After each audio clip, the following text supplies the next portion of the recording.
Vendredi 5 juillet 2024, chers téléspectateurs, c'est toujours un plaisir de vous retrouver dans ce journal version française de Viva.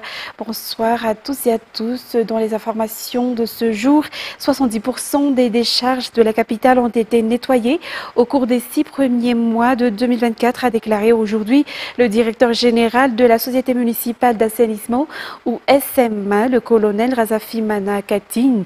Les travaux d'assainissement de la capitale dépendent de la redevance sur les ordures ménagères selon les explications. Reportage signé Mirvoula Tsferen sur les images de Praz Denilson. La ville d'Antananarive produit au moins 1300 mètres cubes de déchets par jour.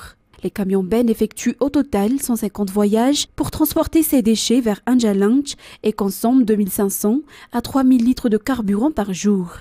Il y a 760 employés au sein de la SMA. Par ailleurs, 26 bennes sont utilisées et elles nécessitent environ 2000 litres d'huile pour leur entretien. Le directeur général de la Société municipale d'assainissement, ou SMA, a néanmoins affirmé aujourd'hui que leurs efforts ont été couronnés de succès avec l'appui du gouvernement et de la commune urbaine d'Antananarive. Les déchets entassés dans les poubelles ont diminué au cours des 6 premiers mois de 2024. 70% des décharges de la capitale ont été nettoyées avec les outils à sa disposition. En ce qui concerne les 6 prochains mois, le directeur général de SMA a déclaré que ce sera plus difficile parce que les habitants ne cesseront pas de produire plus de déchets. Par conséquent, le nombre de chauffeurs sera augmenté ainsi que le nombre de camions bennes. Le fonctionnement pour les 6 prochains mois dépend encore entièrement de la taxe perçue à l'IFPB, a déclaré ce responsable. Le fonctionnement des activités quotidiennes dépend notamment de la redevance sur les ordures ménagères. Ensuite, la pollution de l'eau, des sols et de l'air a des impacts environnementaux et socio-économiques négatifs. En 2016, le taux de mortalité dû à la pollution était de 31,3% et le coût des maladies causées par la pollution est passé de 117 millions de dollars à 166 millions de dollars en 2015 en raison de la réduction de la capacité de production, soit 1,2% à 1,7% du PIB de Madagascar. Le manque de système de gestion des déchets, qu'ils proviennent des ménages ou de l'industrie, ainsi que le manque d'éducation civique et environnementale, ne font qu'augmenter ces dégâts. Et actuellement, le ministère de l'Environnement et du Développement durable a validé la feuille de route sur la gestion des pollutions à Madagascar, une étape importante dans la prise de responsabilité, dans le renforcement de la gestion environnementale et favorisera un développement durable et équitable pour les générations actuelles et futures à Madagascar. Une fois approuvée, cette feuille de route servira de document modèle, de guide, de définition stratégique de la pollution et d'outil d'aide à la décision pour toutes les parties prenantes, les partenaires techniques et financiers, ainsi que le secteur public et privé. Dans un autre sujet, les jeunes de 19 à 31 ans qui n'ont pas encore passé leur test d'aptitude militaire pourront à nouveau le faire à partir de demain, 6 juillet jusqu'au 13 octobre 2024. Les concernés sont tenus de s'y présenter avec leur carte d'identité nationale et de se munir d'un stylo bleu. À noter que le test est entièrement gratuit. Le ministère de tutelle a ainsi invité tous les jeunes appartenant à cette tranche d'âge à effectuer le test d'aptitude militaire. Mirvoula Tsferen et Praz Denilson nous en disent plus. Les tests d'aptitude militaire reprennent. Pour Antananarive, la campagne de révision militaire débutera le 6 juillet selon le ministère de tutelle. Les tests se tiendront au terrain de Betungul à partir du 6 juillet jusqu'au 13 octobre. Les jeunes de 19 ans à 31 ans peuvent venir passer le test tous les jours de la semaine de 8h à 15h, même le week-end, selon les informations. Le ministère invite ainsi tous les jeunes appartenant à cette tranche d'âge à effectuer le test d'aptitude militaire. D'autant plus que l'obtention de la carte verte à l'issue de ce test d'aptitude militaire permettra l'obtention du certificat de position militaire. Il s'agit d'un document nécessaire pour la préparation des documents administratifs. Par ailleurs, effectuer le test d'aptitude militaire ne signifie pas rejoindre l'armée. Toutefois, l'attestation de militaire ou de position militaire est nécessaire pour les dossiers d'inscription à des concours administratifs ou encore pour l'obtention du passeport. Les concernés sont tenus de s'y présenter avec leur carte d'identité nationale et de se munir d'un stylo bleu. À noter que le test est entièrement gratuit. Et l'événement Tsena Benitanour, organisé par le ministère de la Jeunesse et des Sports, a débuté officiellement aujourd'hui et se poursuivra demain au Palais des Sports et de la Culture Mamas. Cet événement qui a pour objectif l'autonomisation des jeunes et de les encourager à entrer dans le secteur de l'entrepreneuriat. Reportage sur les images de Anzar Razonarville. 65% des jeunes malgaches, moins de 25 ans, sont au chômage actuellement et la plupart ont fini leurs études universitaires. En effet, les offres ne satisfont pas la demande dans le domaine du travail à Madagascar. Et si certains trouvent quand même de l'emploi, cela souvent ne correspond pas aux études qu'ils ont suivies. Raison pour laquelle une stratégie a été mise en place par le ministère de la Jeunesse et des Sports pour aider les jeunes à se pencher de plus dans le domaine de l'entrepreneuriat à travers l'organisation du salon Tsena Benitanour qui a débuté officiellement aujourd'hui et se poursuivra demain au Palais des Sports et de la Culture Mamas. Nous avons 70,6% de la population qui a moins de 30 ans. Et il est important donc pour les autorités publiques de mettre toutes les conditions et de réunir toutes les conditions pour qu'on puisse d'une part les rendre plus autonomes. Donc c'est un des axes de la stratégie Fanouch et dans lequel s'inscrit donc ce Tsena Benitanour qui est un lieu de réunion, un lieu où l'offre et la demande se rencontrent et où il y a de la formation aussi qui est donnée pour faire en sorte que les jeunes puissent se prendre en main et puissent également développer leur capacité entrepreneuriale et participer à la production de produits intérieurs bruts à Madagascar. La fonction publique ainsi que le secteur privé à Madagascar ne seront pas capables d'intégrer tous les jeunes diplômés sur le marché du travail, d'où l'importance de cet événement Tsena Benitanour, selon les explications. Les partenaires contribuent également à cet objectif d'autonomisation des jeunes de Madagascar. UNFPA co-dirige le groupe thématique jeunes et par ma voix, je voudrais vraiment féliciter les efforts et le leadership du gouvernement malagasy, surtout avec cette initiative de Fanouch et la stratégie qui vient d'être mise en œuvre, qui est vraiment impressionnante. Et je pense que le rôle des partenaires, c'est surtout d'appuyer les priorités du gouvernement, plus particulièrement la politique générale de l'État, sous le premier pilier qui est le capital humain et dont les jeunes en font donc forment la priorité. Alors 2/3 de la jeunesse malgache doit être autonomisée. Et à travers cela, les partenaires s'organisent et s'organiseront encore mieux avec tout ce que nous venons de voir. On a vraiment besoin de leur donner la possibilité de commercialiser et de trouver des voies de commercialisation, même en dehors de Madagascar, pour leur permettre de créer des richesses, de créer de la richesse pour qu'ils participent également à l'effort économique du pays. Outre les différents stands d'exposition, les jeunes et tous les visiteurs peuvent également y effectuer un dépistage du VIH gratuitement. En santé, environ 300 à 350 patients par jour viennent au CHU ESPA à Nalakil, ex-Institut d'hygiène sociale. Ce centre qui a organisé une journée porte ouverte ce jeudi et des centaines de personnes sont venues se faire consulter et soigner gratuitement sur place. Ces derniers ont pu bénéficier des soins de spécialité lors de cet événement. Radro Balenzatouf et Kevin Ravonersan. Plus de 650 personnes ont bénéficié de soins de santé gratuits au CHU SPA Nalakil, ex-Institut d'hygiène sociale, durant la journée d'hier, dans le cadre d'une journée porte ouverte.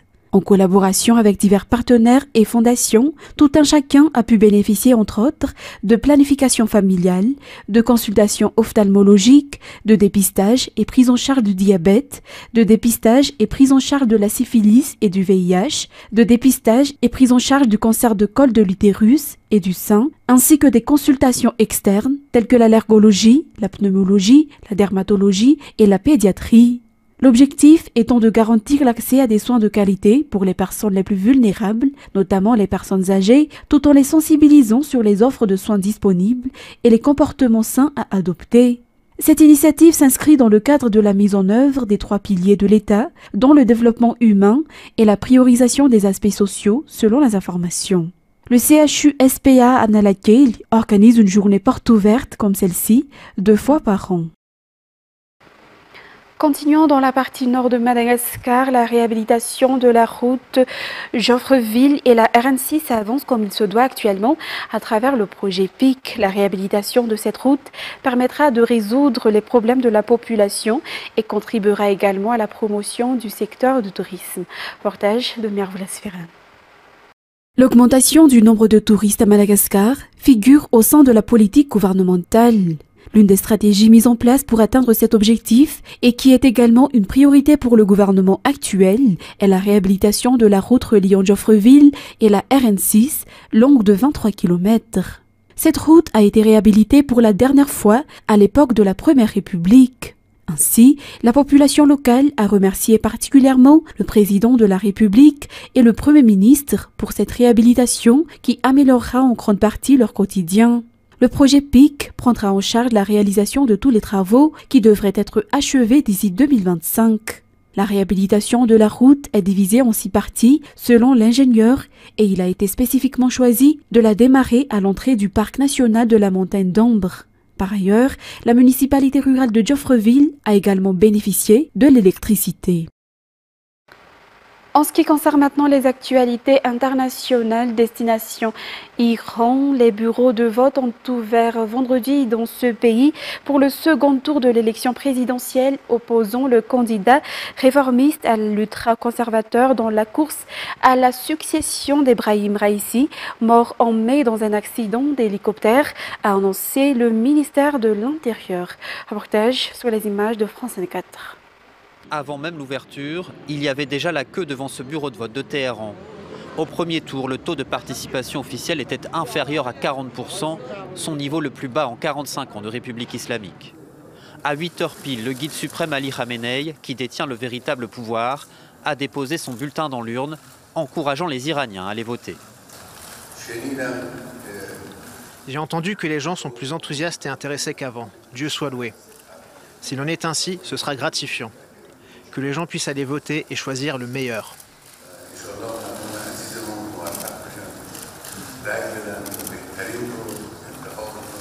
Les électeurs doivent choisir entre l'ultra-conservateur Saïd Jalili et le député réformiste Massoud Pezeshkian, arrivé légèrement en tête au premier tour. Favorable à une ouverture sociale et politique, il a fait campagne en promettant la fin des sanctions internationales qui plombent l'économie. Elles se sont aggravées à partir du retrait des États-Unis de l'accord international sur le programme nucléaire iranien en 2018. Un accord qu'a toujours dénoncé le candidat ultra-conservateur Saïd Jalili en raison des concessions faites aux puissances étrangères. Les Iraniens ont aussi vécu des années noires en matière de liberté, notamment avec la répression des manifestations qui ont suivi la mort de Mahsa Amini. La présence d'un réformateur au second tour pourrait encourager une partie des électeurs à aller voter, un enjeu de légitimité pour la République islamique. Selon certains observateurs, les chiffres officiels de la participation seraient largement gonflés par le régime.